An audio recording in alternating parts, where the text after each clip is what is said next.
here in Denver as GRL Inns, and we're with Devon McCormack and Riley Hart. Thank you guys for coming on the show. Thank you for having us. Yes.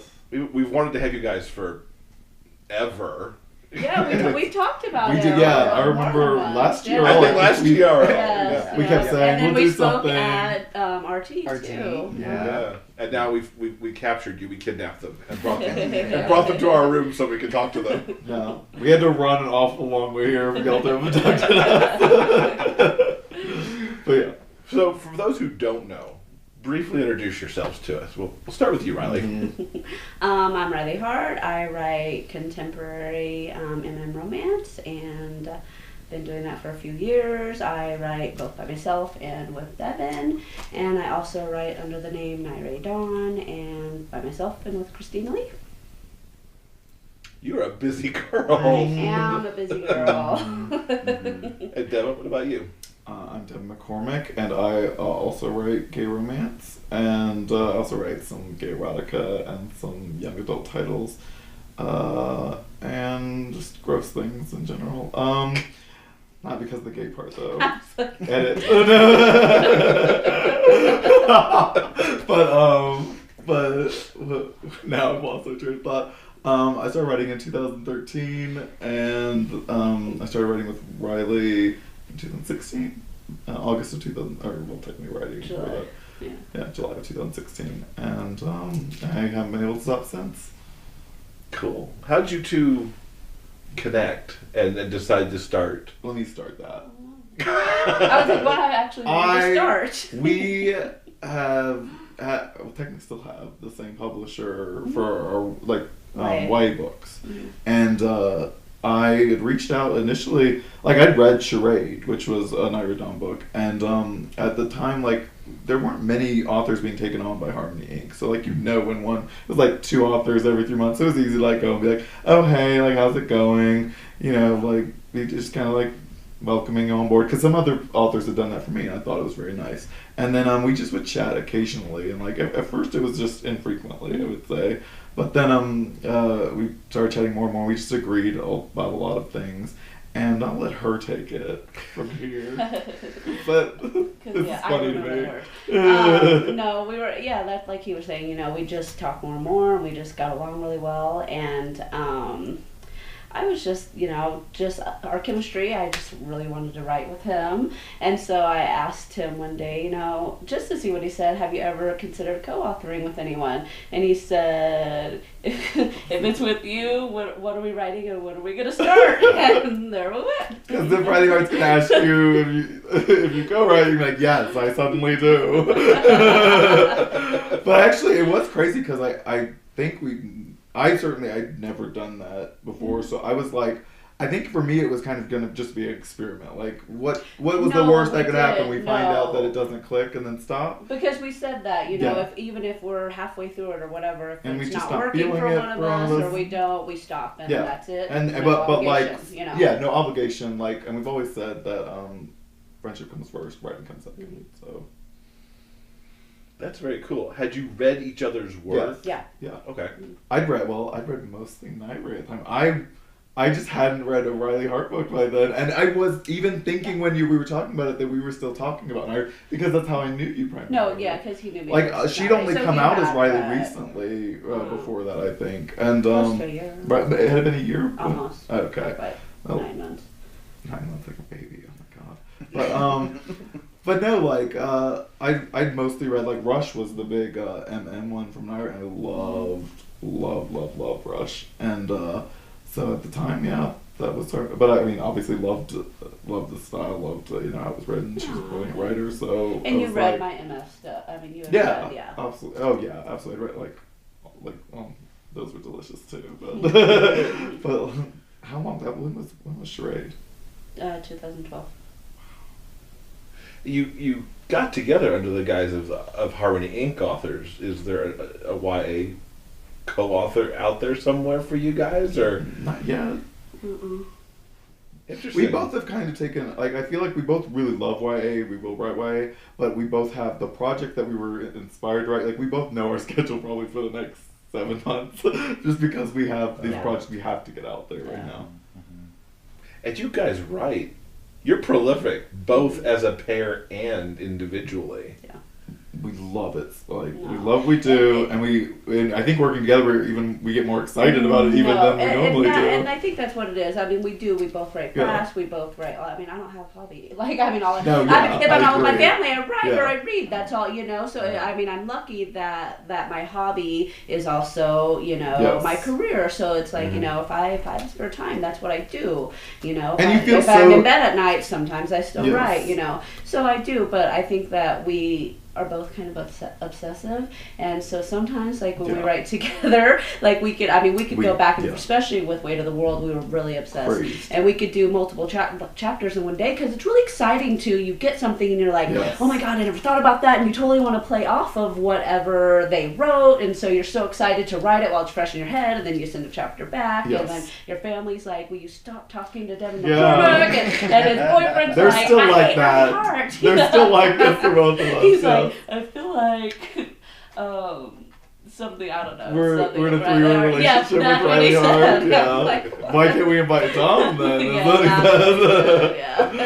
But no, and I think that part of playing off one another that you don't get, like if I'm writing a solo book, I don't get that feedback of like, I finished a great chapter that I love, and now I get to share that with someone who gets where we're going with something. Whereas like if I send a chapter to her, I get that instant feedback. That which is exciting. And it makes you going, even if you feel like you need to retweak things, like you have an idea of where to take things from there. You've talked to someone about it. Whereas like for a solo, and it might be in edits, I'm reading chapter 6 and something, I'm like, something's feeling off, where she might know what's off. Mm-hmm. Like, you know, and that's a lot easier to fix it than going back after the book. No, absolutely. Which I do a lot. You just mentioned your first book together, Weight of the World. That sort of experiment book. Kind of just a really good experiment. Very serious, fantastic experiment. Yeah. When did you just jump in with both feet and just say, we'll see how this goes, or did kind of talk about the evolution of the book itself? How did that work? It really took on a life of its own. I mean, when we decided to write something, we didn't know what we were going to write. He had a lot of ideas, and he gave me a document, and, you know, I went through them, and that idea immediately, it was just a few lines, you know. It was just a simple seed of an idea. You know, and, you know, realizes the next day that the guy who talked him out of killing himself actually, you know, committed suicide, and so he goes and seeks out his brother, and I was like, holy crap, that's incredible. Like, I wish I would have thought of that. You know, and so I said, he was like, oh my gosh, you know, I wish that. And I really wanted her to pick that one. Yeah. Because I knew I couldn't do it on my own at the time, and it not turn out too dark. I wanted it had to be uplifting, and it had to, you know, even though it's this very dark serious, subject. There's no point to writing it if it's just going to be this like downer.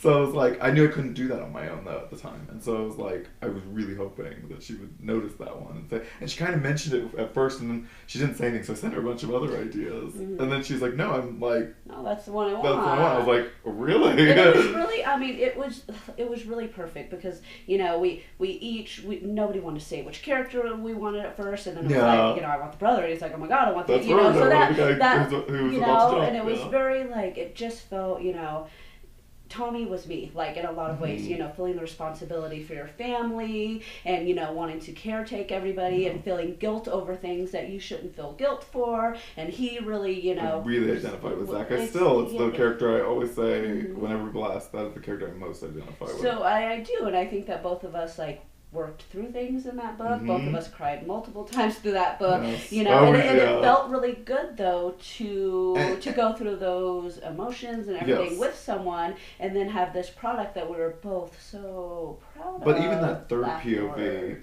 that was the magic POV. No, it was, and we didn't even plan that at first because we weaved Rob's point of view, you know, in the man who had actually killed himself, you know, and so, and at first, you know, and we shared him, like we both, to our, usually, you know, I write one paragraph, I write the other, but we both wrote Rob's point of view in that book, and we would just throw it in at random times, so we didn't even plan every time we would do it, so powerful, right? Yeah, I think, you know? Absolutely, like every time, like, and we really would, it would just be when you felt inspired. We pretty much said it like that, like if you feel like writing that chapter, just do it, or you can send it to me and I'll write it. And then, but when it would come, you just know. I felt like that, like, That this was oh, the I time that can. he This is needed what to I speak, need to. yeah. Yeah, it's very interesting. That's very cool.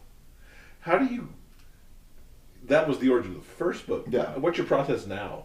Are there ideas that bounce back and forth, or is there? I tell my assistant to contact her assistant and see if she can set up a Skype so that we can potentially talk about if we want to work on another project together within like a 4 or 5 month time frame from now. So basically he's too big for me now. Whatever. He's like, I'm done with you now. Talk to my people. It's a process now. It's the same thing. I mean, in a lot of ways it is. I mean, we decided to do a series, of Metropolis, and then it was just like we knew we wanted something totally different from Weight of the World for the next thing that we did together. We're like, okay, we can't. And we don't like doing the same. We don't like doing the same thing in general. Like even if you look at the Metropolis series, the books aren't the same. No, they're not. No. Tone wise, yeah, exactly. But it was very, it's kind of that one. It wasn't just okay, pick an idea out of a list. Yeah. It was very like, how do we want to go about this first story? And I think we both decided we wanted to do a fake relationship, because we both like that. Yeah. So we're like, okay, how do we make this work? And then we Mm-hmm. just each created our characters from there, and That's in terms of the process, and it's always been this way, even with Way of the World. A really like just a long chat about our characters. Like what we want to explore with our character, find out, like kind of that's our discovery of the characters. Goals, yeah. Backstory. Like what is bringing these people together, not just externally, which in like Way of the World is a good example of an obvious external thing. Like the brother is the one who killed himself, so he's seeking answers through the other brother. And that's like obvious external, but what is it internally that like what they are seeing? What connects them? What makes it work? Yeah, and so that I think we always start with that core, piece, and then we just work. We just kind of go and see where things are. Like we can vibe it out. You get a few chapters in Owning It, which is the third in the Metropolis series. We got to a third of the way through, and we were just like. It's not working. But we figured out what, I feel like the moment, we got there, we're like, I figure out what's missing, and we talked about it, and we had a good conversation, and then you sent me this amazing first chapter that was like... Yeah, that was the only one we started over. We were just like, it's not, it's not working, and we started over, we knew after we talked, and then once we did it, we were like, this is what was missing. And the fact that we are both very quick, it makes it easy for us to not feel a lot of guilt when we're like, this isn't working, start again. That's a DVD extra for that book. This is what it could have been. Oh, that no one will ever see. There were some fun bits though that I missed out of it. But we were talking in a panel yesterday about this. There's a guy down our hall. We call him Gun Show Ryan. And there was this whole part where Derek's going out to a party, he runs into this guy, and he ends up going out to a party with him. And I mean, doesn't have any place in the book now. I don't regret that it doesn't exist now. But it's it was a cute thing that at the time, for the book we were writing before it worked, for the book that we were writing after, when we started again, it didn't work at all. You couldn't have convinced me to put it in. What was interesting about the Metropolis series for me was all of the books were fantastic, but I really liked the way the friends' stories sort of crossed and interweaved in small pieces. Yeah. And so my question is, did you just have a list of these are the guys at Metropolis and these are the stories that we are going to tell, and did you seed those in the first and second books, or we agreed that we would both be working on side characters for potentially using but kind of just vibing out naturally. Who were their friends? But we did know, but we didn't know. When we started the first book, though, we didn't know exactly who the second book was going to be. But we knew the third book was going to be Derek. And at that time, we did not know who Derek would even be with. But it wasn't even. Did he even have a name? You kind of had vibed out you'd have this person who's kind of. Well, no, I knew, but he didn't have a name. We didn't have a name. Not at all. And when I was writing the first chapter of that, and Derek was they're walking home drunk, and it's Derek and Carrie, and I don't know, and it was their interaction that kind of made me be I love that friendship. You feel so comforted by knowing that you have someone there to confide in and talk to, and then just sort of, it's one, like, relationships are the core of a romance novel. It's great to see that chemistry, but there's also a chemistry that happens between friends that is so delicious to watch unfold. And that's always something that I love writing, actually. No, absolutely. In series. I love friendships. I love, people who are there for each other. And we both do that a lot with our secondary characters on our solos, so I think it makes sense that once we teamed up that we kind of get obsessed with the secondary characters, and we're sitting here talking about book 3 before we even know what book 2 will be about. But for some reason, we just know it has to be book 3. Yeah, we knew that he wouldn't be. Like he needs more of an evolution before we get there. Yeah. You mentioned there's a lot of talking out and planning of the characters with their motivations and what they want. How much planning goes into the plot, or is that more organic? You take those. I think more organic. We're both. I think we're both very character oriented. Yeah. I'm a character writer. Yeah. I am. I mean, obviously we have to have that other stuff in there, but I think that we kind of play that. We have the basic, whether it's okay, I want this to be, the fake relationship or whatever, we know those things, and we often have key scenes, but I think that you can create so much plot by your character and who they are. If you're being honest to it, then it becomes interesting, and there becomes a plot just by the fact that there must, like, if he's a real person, he has, like, drama that he has to resolve, and he has, like, issues that he has to cope with, and what is going to come into conflict with that and make him better, Where do you think the differences are in tone or feel between your individual books and what you do together? You take that. I think you both have to. First. No, I'm curious what you're going to say. I don't know. I'm very curious. I think I'm more willing to. It's very interesting. I do not go as, like, dirty necessarily. And dirty might not even be the right word. I won't get as, like, I don't know how to say it. It's good. I don't get as, like, naughty isn't the word, just, like, dirty. Like, a lot of, like, my sex and, like, my stuff with my souls is kind of, like, at times nasty is probably the best word to describe it. And I think I do clean it up a bit. But also because the tones are usually different of the books. Like, I don't feel it's right for those characters, like, in the Metropolis series to do some things. That's the other thing. Like, the books I write on my own are not necessarily the vibe. Like, Weight of the World is very dark, and there's, like, definitely, like, some dirty hot sex in that. And then, like, in the Metropolis series, I mean, certainly we can't say Working It was without some really dirty stuff, but I did fight that a little bit. Even that one, I feel like those books are much more comedic than I normally take on my own. And I agree. I think so too. Like when maybe because it's fun to write comedy with somebody else. I mean, when I look at my stuff, I'm more of a small town romance girl. I think on my own, and I tend to do bigger city, actually everything has been LA or Atlanta with you. Yeah. And so, and I do think, outside of Weight of the World, I do have my guys are a little cockier with you.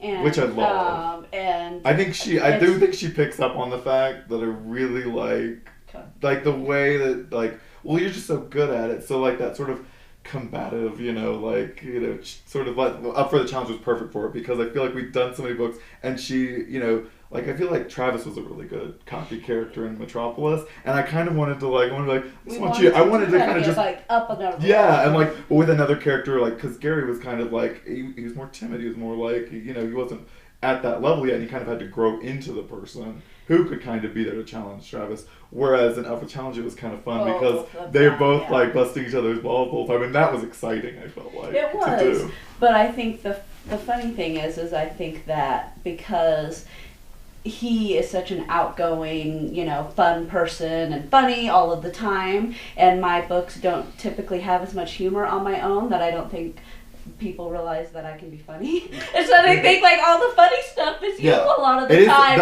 And they'll like characters based on like she'll do like something really clever, like a witty joke. And they'll think it's like his life, and I'm like, no, I promise I thought that on my own.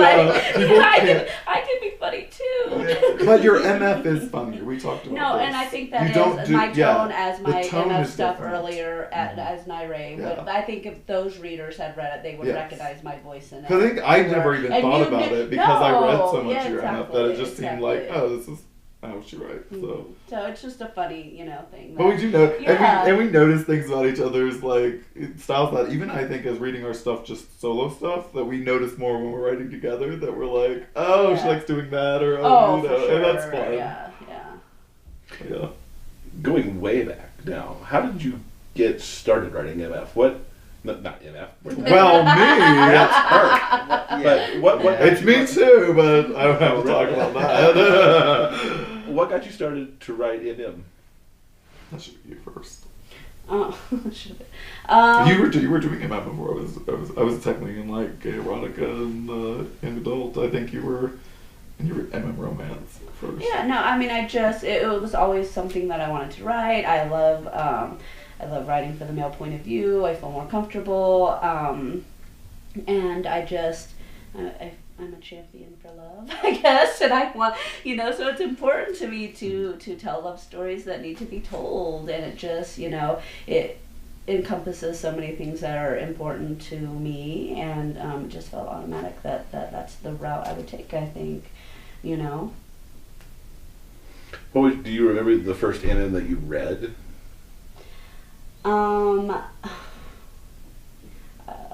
I believe it was Faith and Fidelity by Terry Michaels, which is still one of my favorites. I love that book.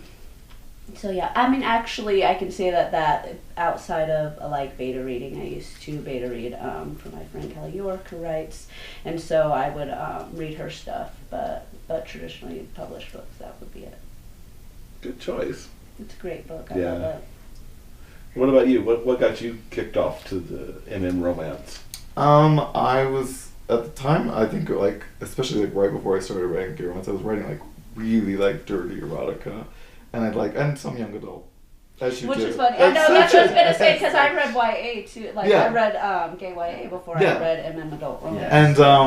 And I was reading like gay romance, and I think it just timed really well with where I was at in my life, that I like, I gotten really dark with some of my stuff and very deep. Even in the young adult, I was like, I'm just getting really dark. I was like, I kind of needed something mentally that was like a happy ending. It was a little more hopeful than I was doing. And so I actually wrote several of them, and then that was when we started talking about Way of the World. And it actually, I was already, but they're and then sitting on his computer. He would finish one and just start another one. I know, but I would even tell. I was showing her like my cover like ideas for like the one I was gonna release. Before, like we both had release schedules for romances already when Way of the World came out, and it kind of threw out all those plans to the side, and we just kind of went full force in. And that's the first romance that was released. And then Titan was the one I'd written before that, as well as Filthy Little Secret. Mm-hmm. Yeah, I love your bio. I saw your bio on Amazon, and that last little bit about Devon writes erotic, MM romance, and young adult. Please check the blurbs to make sure of what you're getting. I have such a hard time because I'm not ashamed of anything I write, and even the young adult I write is for an older YA audience. I'm not writing it for like a 13-year-old kid. It's like, and so I think it's like a 16, 17. Like it's just YA because that is the age range that it falls into. So I'm like, but I don't like hold back with like curse words or anything. But I'm obviously not like having graphic on page sex like clipped or anything. But no, I don't feel ashamed of anything I write. And if there was like, if I was writing for an 8-year-old audience, obviously I'd be like, I'm gonna do this under a different name. But I just I don't ever want. I've always said I don't want to be people's author. I want people to buy me because they like the idea that I've written this time, and they're fascinated to see what I'm going to do with it. Not just like, oh, I hope he gives me the exact same book as last time. Like I don't like. I'm going to disappoint you if that's what you want. And I don't want to be that person who is just doing it to kind of hit X, Y, and Z. Not that's a bad thing. I read people all the time who I want them to do that for me. So I don't want to diss it at all. But like there are certain others I'm like, I hope that she does X, Y, and Z. So, but anyway, yeah. Now you've talked about some of the YA, and you've published through Harmony, a small press, but the stuff that you do together and individually, you self-publish. What did you just automatically know right away that we're going to do this all ourselves, or especially maybe even with Weight of the World, did you want to take it to a publisher? You take this question because this is more about where you were at in your career, and you're like, because I was self-publishing and I was going to self-publish, but I feel like at the time when we were doing that, I was like coming out of Harmony Inc. I self-published like Cheating Bastard, Lying Bastard, but I feel like you had more expertise that I kind of learned from. It felt right, I think. I mean, for what we were writing, I think where we were both at, we love. I mean, it's great. I love publishers. I've done big press, small press, I've done it all. And so, but I love the freedom in self-publishing, and I think that sometimes, especially even when you look at Weight of the World, because we wouldn't have wanted to change anything in that story. And I think that sometimes, you don't always have that freedom, and with different topics and stuff like that, we just knew that was the right decision for that story. And nowadays, what I see a lot with self-publishing that I love that makes it difficult is that you're like, when you're self-publisher, you can choose your A-team. You can choose the editor is going to do it right. Yeah. You can get the copy editor that is going to like clean it up the way you want. You can get all the if you want extra proofers, you can grab some extra proofers. If you want a fabulous cover, then you go and you hunt that down. You're not waiting on just a company to send you and be like, what do you think of these concepts that you didn't necessarily have a great amount of say, and you usually have a certain amount, but basically we're control freaks. No. I know, but I like the fact that you get to choose the things that represent this thing that you created that you're very proud of. Mm-hmm. So, do you take on the task yourselves, or do you have people to like take on the task of producing the book while you guys go on to write the next? Like editors, just the editors and stuff like that, but everything else. Like covers were pretty hardcore. But super picky. we don't have the same tastes, which is nice because we will fight a lot about it. Not fight, but it takes us forever. I'll be like, I'll find like the perfect image that's gorgeous, and he's like, what? And I'm like, what is wrong with you? Like, how do you not see how perfect this is? And then he does the same thing to me, exactly. But when usually we do I'm right. But when we do find something, I feel like it's extra. Like we know it's right if we both like it. Like owning it. Like, owning it. That was the hardest one for us. Impossible. And and we even bought like 2 images that we didn't even use because we were like, oh my god, it didn't work. We just couldn't. And then like the second we saw, like we were both like, oh. That was so funny. I loved it. I adored it, but because of our taste, like I scared. I played it cool, and I was like, I kind of lost this image. What do you think about that? And she was like, oh my god. I'm like, thank God. Because then it was a different one, and I was like, I love him. He's really cute, and like I loved it. And he's like, oh well, there's this other. And then I was like, oh my god, no, that other one. Right. And that's how we came. And he was like, oh my god, I thought the same thing, and it was perfect. And it was perfect. I was Derek. It was Derek. He is Derek. Yes, Derek. And that was an amazing book to write. It was, yeah. What made it amazing? The characters. Yeah. Jackson was unexpected, I think, for a lot of people in a good way. That was scary because everyone was so excited. I don't think either of us were ready for that. And they loved him so much, and we did not expect that. Yeah. And then Jackson, no one knew him. Yeah. And so it's like Jackson has to be really friggin' good because he's got to compete, or not compete, but like they need to fall in love with him the same way that they've fallen in love with Derek, and they need to think, that he deserves it. And so it was really scary and hard, and I love their dynamic. Yes.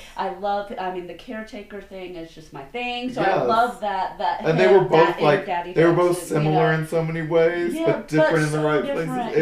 It was just amazing, and they were like it really is they're those characters who just are like puzzle pieces, and you just see how easily they go together, and they just like right from the get-go. I just love that he wanted Derek to know, like, dude, you're worth more, it's okay that you want to do, it's not that, but when we do this, we're going to do it because we both want to, and not because you just feel like you have to, and I think that showed Derek a lot, and I love that part of it, I love that book a lot. I actually love all 3 of those books a lot, but especially Daddy Jackson and Derek. I think that not in traditional terms, it wasn't a slow burn, but the way he kept putting Derek off.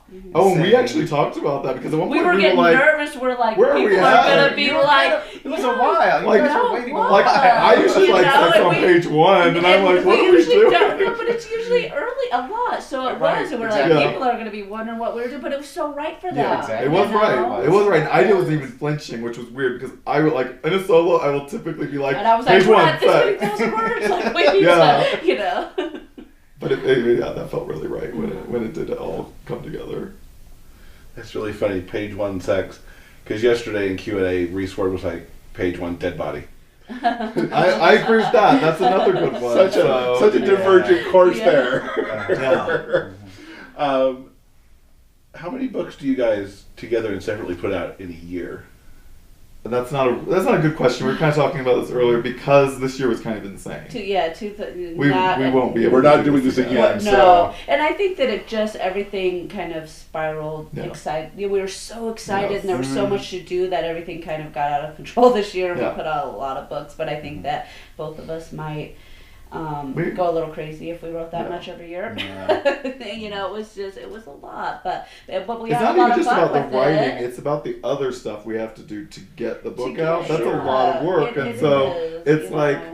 it's one thing to write a book very quickly, it's another to try and like then get everyone to come together and all the people, you have editors with deadlines, you have them with their schedules. Because in our Covers. his stuff by himself has to Yeah. come first. So That's my the stuff thing by with- myself yes. has to come We- first too. Yes. So. It's all about Yeah. priorities in that regard, and then you're like, well, where does that leave us with the next project and Yeah. stuff like that. Where do you see the next year going? You got yours all Roughly. scheduled out. Yours is easy. Well, no. You have a good outline. Well, I will have at least the next Last Chance book, After Depth of Field, and the third Wildside book, and whatever we're doing next. And likely one more, with probably Christina maybe. So we have an idea. What's it like between your two writing partners? We hate each other. No, we That's don't. that's so completely obvious. Like how? What do you mean? Well, in terms of your processes and dynamics between the two. That's kind of a tough question. I am think curious about well, this no, I one. think that Devon and I are more obsessive in like the way we write than Christina and I are together. So, I think we write a lot faster, so we finish a book a lot faster. And I think Christina and I do a little more, plotting and figuring things out, and like scene wise we don't sit down and plot the whole book, but we do like sections. Okay, we're gonna kind of get this, these are the next few scenes and chapters that we to make sure that it gets us to this next place, and kind of we just go, Wing but it works. It does. It's a And lot I of think fun. it keeps it, Sometimes we'll ask, we'll be like, should we plot some things out? And we're like, Let's just I go kinda wanna see- after I it. kind of want to see what you do with this. Like, I don't want to help. I want you to just kind of show me where it goes. And what about you? What's next year look like? October re-released a book, Clipped, which is like a paranormal erotic adventure. And it's just this wild, crazy story. And I'm releasing the sequel and the final installment, one in November, one in December. And then I have a lot of other projects that I don't usually like to tell people about what I'm working on. But I'm the one that keeps secrets. I just no. I have books finished that I am working on releasing, and I have to decide how I want to release them, which ones kind of come first, though. But I know there will be books. Lots and lots of books. Is there more for you this year? We talked about next year. Do you have stuff coming out before? I do. The end of November will be the Jared's Fulfillment, which is the second to Jared's Evolution, which just came out with Gone Rogue when he did Yeah. Clipped. Mm-hmm.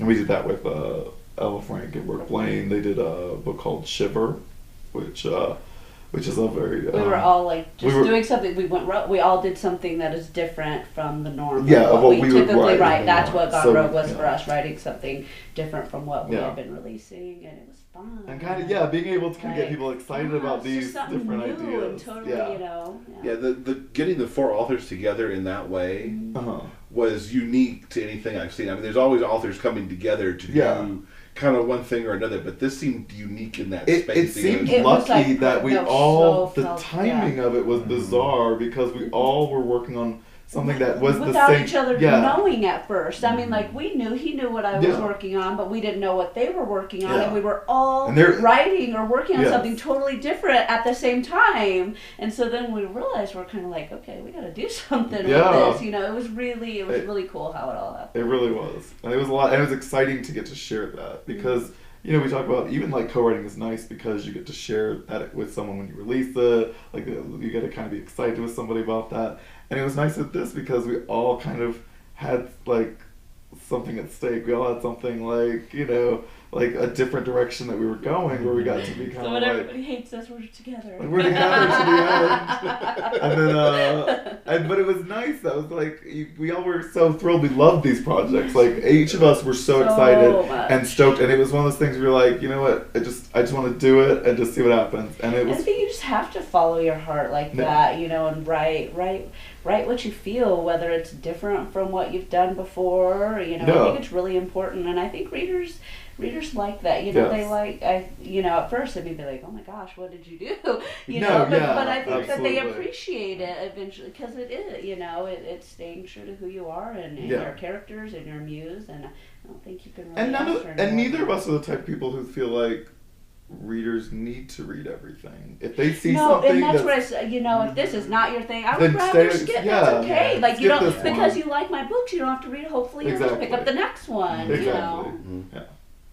Yeah, that's a big thing that I think authors get. Like, oh my God, they didn't buy this book. And that was from the beginning. I would rather, you know, if it's not your thing, that's fine. I would rather you not, because for me, like, when you read, you want to read something you know or you think you're gonna like. You want to read something you think you're gonna enjoy. It's your escapism or whatever. Yes. So I would never want them to read it just because you know I wrote it because they think they should or whatever. So.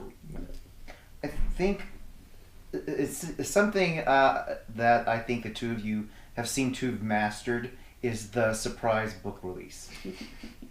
Just one day you kind of show up on social media and it's like, boop, oh, we have a book out. And I was curious if it is as effortless as it seems, or is there a truckload of planning that goes into? Well, there has to be something that comes up. Even if something as simple, and I don't think a lot of people think about this is. You know, you don't want to come out when the hottest book in town is coming out, and you don't want to be the jerk who comes out. You know, like, yeah, that's right, I screwed this person over today. You're like, no, like, but you just want to. I think you want it to also be kind of you're sensing like where everybody's at, and like you're like, okay, I think this is good. I have this project I want to do in October. Like, what are we doing right now? When are we going to release? Like, because the one that came after Way of the World was a surprise release, and we did obviously Way of the World was a surprise release. And I was like, and the other part of it is how many surprises do you do before people aren't surprised? Like, yeah, exactly. I mean, yeah. So. Well, I think it's something that's become a little bit more standard over time is when people who are self-publishing invest so much time and effort and energy into a book, they want to build up that release and make sure it seems like extra special. So they. But that's what makes it novel. That's what makes it a surprise novel is because there are so many people doing it at the same time. Right. And oftentimes I find I see something I like on Facebook. I'm like, oh, where do I buy it? Oh, it's not available for 2 months. Exactly. And then you kind of forget. The nature of Facebook hides posts, but you don't necessarily see it again. But and if you've been talking about it, I think sometimes for a month or seeing the cover pop up or whatever, then it doesn't feel as, oh my God, this is so exciting, I have to buy it right now, you know? Whereas if I see like a cover come up that I like and a synopsis and it's like just up my alley, I'm like, I'm going to one-click that personally. Mm-hmm. So that's how I feel like, I'm appealing to people like who think like me in that regard, where I'm like, that they're like, this is right up my alley. I want to buy this right now and read it tonight. because I came from traditional, and so I was nervous about that at Yeah. first. So I'm thinking, you know, I have to have a pre-order, I have to, you know, but it doesn't. Like, it can hurt you sometimes to do it that way. So, do you? What's the thought process between this book will be a surprise and this book's going to have the pre-order window and all the traditional trimmings of a book release? I think for me, it's just whether I'm writing with him or not most of the time. I mean, I we haven't didn't really do done with working it and owning No, it. we didn't do told surprise. people about those. But even I haven't done any besides, you know, Yeah. this unless I was working with you. So. Still Your Guy I didn't do a surprise release for. I did a lot of pre-promotion. I did a lot of like, this is it, and it's mainly because I can't surprise people again if I never know. So I think it's just when something felt like the first one we did together, because no one even knew we were friends, and they were like, were like, holy, like, who are these two together? And like, they have a book, so that was like super exciting. And then Metropolis, because it was like the first one, you know, faking it was because it was a new idea, we did it, and then the others we didn't, and then when you look at Up for the Challenge, it wasn't a surprise release, but it was, you know, we only announced it like 5 days before it came out, and nobody knew. Everyone thought we were writing the next Metropolis, so it was which something we kind of enjoyed, because we kind of talked like we were working on it. Yes, exactly. And then I'd be like, my work in progress, is what I say, so that no. And I'd be sitting there reading her post like, don't say anything to give it away. Just makes you guys like Beyonce, just boom. I wish. But it is a lot of fun. I feel like the excitement generated by a surprise, people just get, even like if you look at what happened with Gone Rogue, like no one knew we were working with. They're like, what is this? Yeah, you know? and it's so cool to be able to just see the kind of, like, everyone wants to be there and be like, what did you do? Like go, like, I gotta go check this out, and then we get to see that, and that's so much fun. Yeah, because he was like, have you seen this? Like, what are they doing now? What is this? A lot of people were saying that. and on the cusp of GRL too, just to kind of throw it in there. Oh my right gosh, at we the were end. so busy. Like, Hindsight. That probably wasn't the best time to do it. We were going a little crazy, but live and learn. But I mean, it wasn't bad. No, of course not. It was like you get here and you're almost like, God, no one's even had a chance to crack a book, and this, I know, yeah. Speaking of GRL, we should ask, how have you enjoyed this year's? It's been a lot of fun. It's been really fun. I've enjoyed it Crazy. a lot. Lots of people. Busier this year than last year, for sure. And like, just, I don't know, the energy is really high, and like, everybody's really thrilled, and it's nice to see, you know, everyone, you know, this is every year, but I feel like this year you can just kind of feel that relief in people, like you found your people and you're able That's to. my favorite thing. You can even when they just approach people, you, you can just like this, like, oh, I can talk to you about You're this. not a book person, you don't get book people. I don't think, you know, I mean, in a lot of ways, so it's like my, you know, people in my personal life are like, you know, books, you know. I mean, they don't get like how passionate we are and how much we love this. So it's, you know, we're like my people. Yeah, absolutely. I think that will about do it. Unless do you have anything extra to throw in or no burning questions? No, before we go, I want you to tell everyone where they can find you online, because you're especially wacky one. I don't know what you're talking about. I do not know which you're referring to. I'm on Facebook. Facebook.com/Devon.McCormack.79. Riley Hart on Facebook. I don't have mine memorized, so it's probably just Riley Hart. Riley Hart writes, actually. Yeah, that's what it was like. You knew you were gonna say that, did you know? I was gonna interrupt you and be like I did the panel yesterday when I was like, that's not the character you love most. People would not realize how much like he keeps me on track. So like he's the scheduled one. Like he has like, you know, and I'm like, when do we have to do this? And he's like, oh, I just told you like 2 days ago. And I'm like, what? Instead the girl I'm like stealing swag from to be like, I need this on my table. We each have, you know, exactly. I'm like, do you have swag? He's like, no. And I'm like, do you need a marker? Do you need this? Like, yes, I'm giving up. So it works. No, it's nice. We will link to all the websites and the social and the books and the whatnot. And thank you guys so much for hanging out with us. Thank you for having us. Thank you. I had fun. Really appreciate it.